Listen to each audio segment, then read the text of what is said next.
MDK2 originally debuted on the PC and Dreamcast in the year 2000 and was developed by a then little-known company called WiiWare. Now 11 years later, Interplay and Beamdog teamed up to give MDK2 another chance to shine on WiiWare. While the game's graphics have certainly aged, the gameplay for this third-person action platformer is not only still strong, but enhanced by utilizing an extremely effective Wii Remote and Nunchuck control scheme.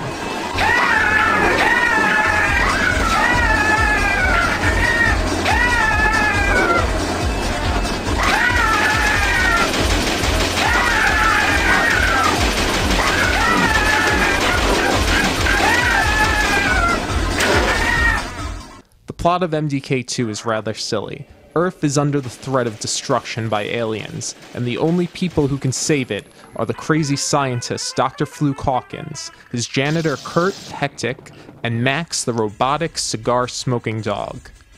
Using the Wii Remote and Nunchuck to move around and aim works wonderfully. Anybody who has played a first-person shooter on Wii will be extremely comfortable with the controls. Offering great variety, each of the playable heroes has specially designed levels with their own unique gameplay experiences.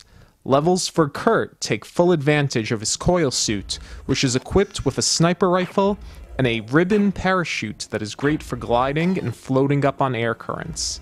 The sniper rifle is in constant use by Kurt, allowing him to easily break glass barriers and hit an assortment of switches, some of which bounce crazily around a room and must be chased.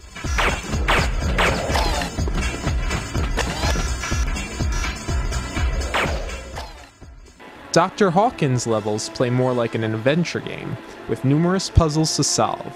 The good doctor can combine the items he gathers to create weapons and other useful tools. Whether it's creating a makeshift ladder or shooting radioactive bread from a toaster, his levels are creative and challenging. Finally, Max has the most action-packed levels. He is able to equip up to 4 guns at once, and spends the majority of his stages blasting enemies to death.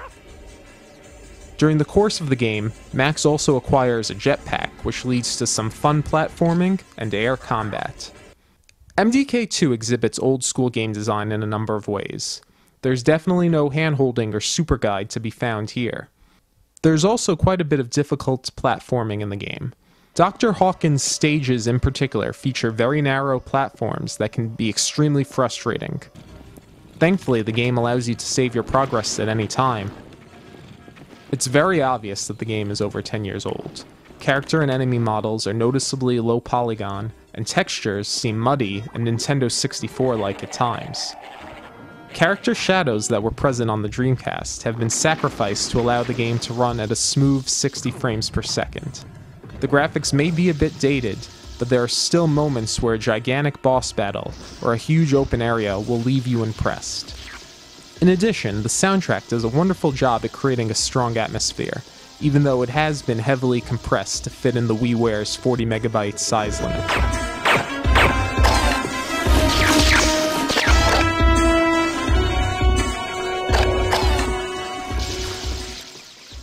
MDK2 is a well-designed action platformer that will take quite a bit of time to get through its 10 levels. Varied play mechanics keep the shooter fresh, and the humorous stories should occasionally put a smile on your face. It can be challenging, and at times frustrating, but overall it's a fun romp. It's a fine addition to the WiiWare library that is easily worth recommending.